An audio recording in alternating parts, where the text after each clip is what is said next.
Louisville goes into lockdown and martial law as the Marxist left goes full anarchy.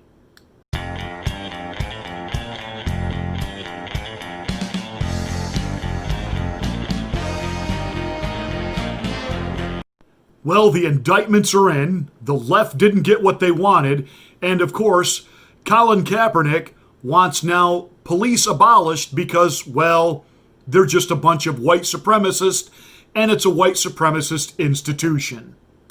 You'll have to forgive me. As a pastor, I'm going to use a choice of words here that some of you might be a bit offended by, but when it comes to the political left, you've got to understand, facts be damned.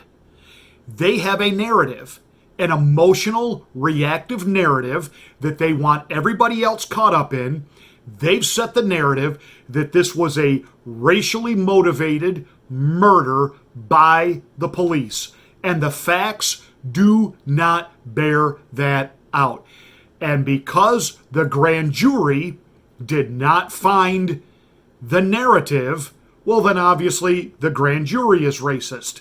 The black district attorney is obviously racist and just trying to hang on to his job because he's the first black attorney general in the state of Kentucky and he didn't pull his full weight behind. It just on and on and on goes the spin and the narrative.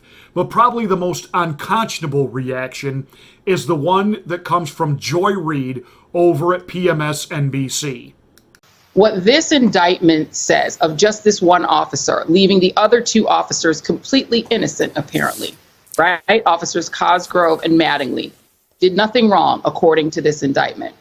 It means that if you live in the state of Kentucky, if you were ever associated in any way with somebody who was caught in the criminal justice system, even if they are no longer associated with you and no longer live in your home, police have the full right and are fully within the law to bust into your apartment while you're asleep after midnight and start shooting and can kill you as long as they aim.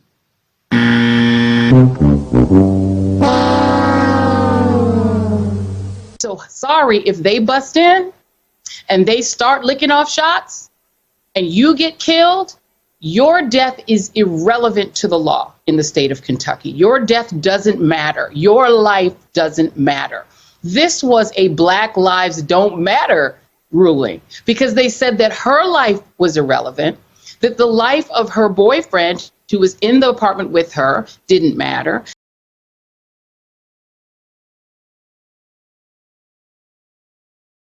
Wow, really? I mean, that is just so factually incorrect. How does she get away with being called a journalist? How does NBC not pull her off the air immediately? She's basically saying that the entire state of Kentucky is racist, that the police are racist, that a bunch of racist cops broke down Breonna Taylor's door and shot her simply because she was a black woman. And this is the narrative that the Marxist left wants out there. This is the narrative that Black Lives Matter wants out there, that all police they're hunters. They get in their squad cars every night and they go out on the hunt for black people. Now let's back this insanity up and let's put a few facts into play here. Number one, Breonna Taylor is not exactly the innocent angel that the media has portrayed her to be. She was in a long-term relationship with a known drug dealer. Now, this was her ex-boyfriend. Several warrants out. They served those warrants at Breonna's home. Now, why would the police do that? This was her ex-boyfriend. Now, Joy Reid would have you believe, well, if you've ever had any contact with anyone that ever got in the criminal justice system and then couldn't get out of it, you're guilty by default. Yeah, nice spin, and that's a bunch of lies, Joy. This guy was in the criminal justice system because he's a criminal. and he was avoiding the arrest warrants. He was to appear. He failed to make his court appearances, and so there was an arrest warrant out for him. Now, there are plenty of witnesses, i.e., Breonna's own neighbors, who said, yeah, they may have been broken up and she may have had a new boyfriend, but she maintained a relationship with him. She maintained close contact with him. You don't think that maybe, just maybe, the police knew through investigation that she still maintained contact with him, and so they went to her home looking for him? Now, of course, immediately we had all this backlash over these no-knock warrants. Now, the police maintained from the very beginning, we knocked. We identified ourselves as the police. According to grand jury testimony, they saw evidence from neighbors, 5 of them in fact, who testified, yes, we heard them knock. Yes, we heard them identify themselves as the police. Breonna's current boyfriend, who was in the house and was shot by the police, he actually shot first.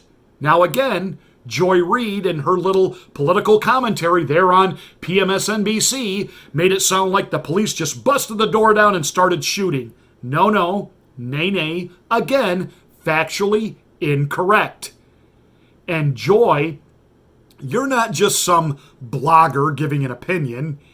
You actually work for mainstream media. You are on television.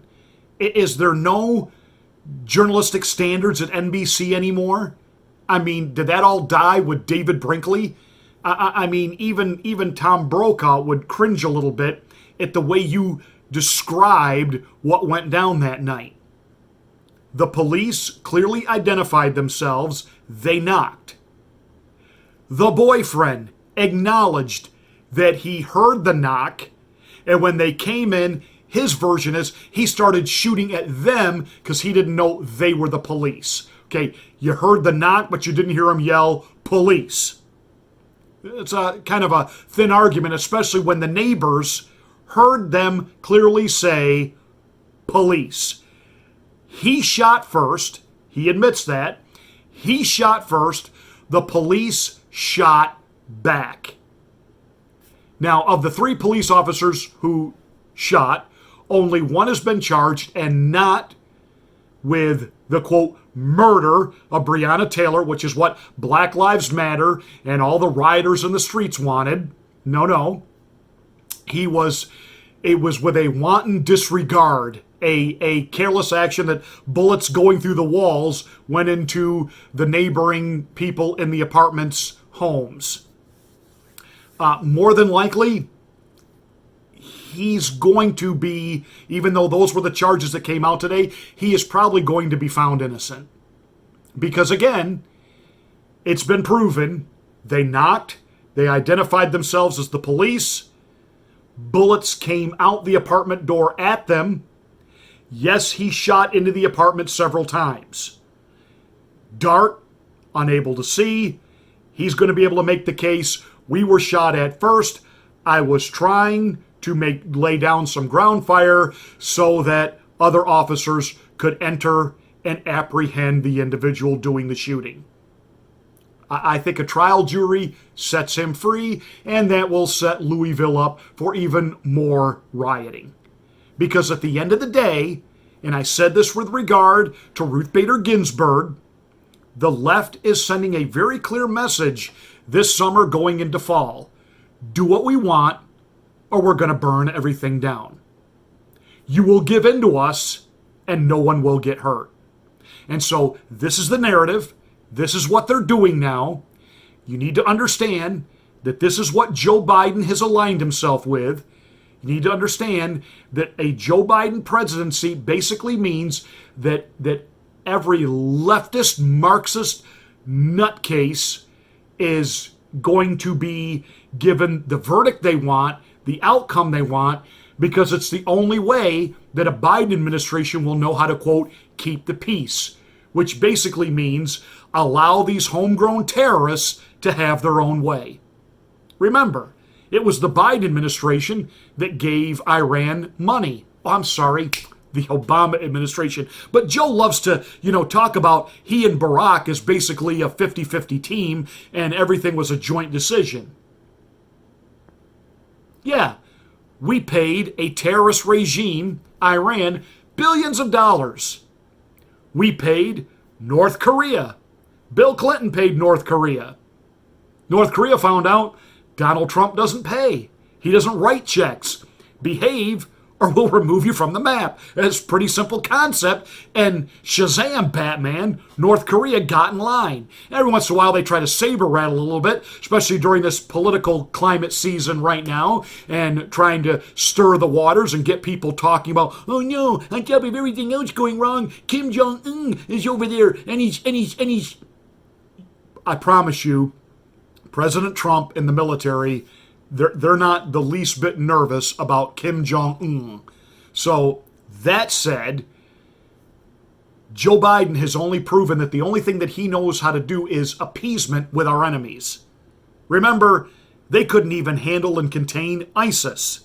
Oh, Joe Biden talked a big talk when he was vice president what they were going to do to ISIS, but it was Donald Trump that actually dismantled and destroyed ISIS.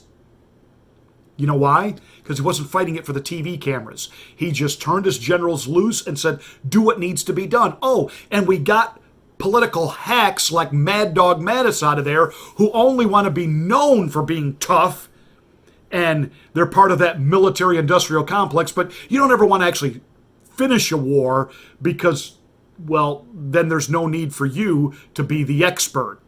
So you keep the wars going in perpetuity because you make money that way and you climb ranks that way and you get upheld as the military expert and you become the go-to guy that presidents and the media want to talk to. Kind of like Fauci.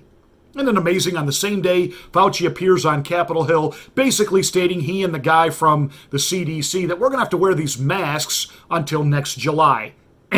Ain't happening. I don't wear one now. I'm sure not wearing it through the rest of the fall, into the winter, spring, and in the middle of next summer. Not gonna happen. By the way, if I were Fauci, I think I might start modifying and toning down my rhetoric, because as we get set for a Trump re-election, you are gonna really be regulated to irrelevance. So we know that you say a lot of what you say now because it gets you all these TV appearances and everybody fawning all over you as the big expert. Well, your days are numbered, and that's going to go bye. So if you want to stay an expert, you better start modifying what you're saying. But back to Breonna Taylor. Tragic. Feel bad on the one hand, and on the other hand, you associate with criminals who do and act in criminal behavior, and then we're shocked by the outcome of where it leads. We are under this insane narrative now. Well, you don't understand because you're white privilege. No, how about I was raised that bad company corrupts good morals? You will be judged by the company you keep. You hang out with thugs. Guess what people are going to think you are? Thug. This isn't rocket science here. The dude was a drug dealer, not a good dude. She dated him. She maintained a relationship with him after the fact. So why do I kind of have to... it's personal theory. Did she herself take drugs that he sold? I don't know. She certainly knew of his activity, and even if she, quote, broke up with him because of his activity, she maintained a relationship with him. Enough so that the police suspected him being there. Understand, he's a dangerous individual. Now, he wasn't there. His drugs weren't there. But again, it's like when I watch some of these movies from the 90s about, Boys in the Hood and Menace to Society, And they want to depict the police officers as these systemic racists who just pull these black kids over and give them a hard time. And I don't doubt that in places like Los Angeles, it happens. Why? Gee, it's funny, because one of the dudes being harassed in the movie Menace to Society, he's being pinned down on the hood of the car, and I didn't do nothing, man, I didn't do nothing, and racist and this and that, and then finally the cops leave. Yeah, it was racist. But the dude who was being pinned to the hood of the car had committed murder throughout the movie. He was a thug and a criminal and a killer and a drug dealer. But at the time he got pulled over, Shazam Batman, he happened to be behaving himself. You think maybe that the police, who have been on the streets for years, like it or not, size up criminal elements, and even, I may not be able to prove anything on you now, but I know you're up to no good. I know we don't like to hear that. I know that's a dose of reality that the media just isn't even willing to entertain or talk about anymore. But these are trained professional police officers, especially in the narcotic world. You don't think they know the drill? They're going after a guy who's bad news, a problem, and they went in a way to protect themselves. And it's tragic that Breonna may be an innocent bystander in all this. And notice I say may.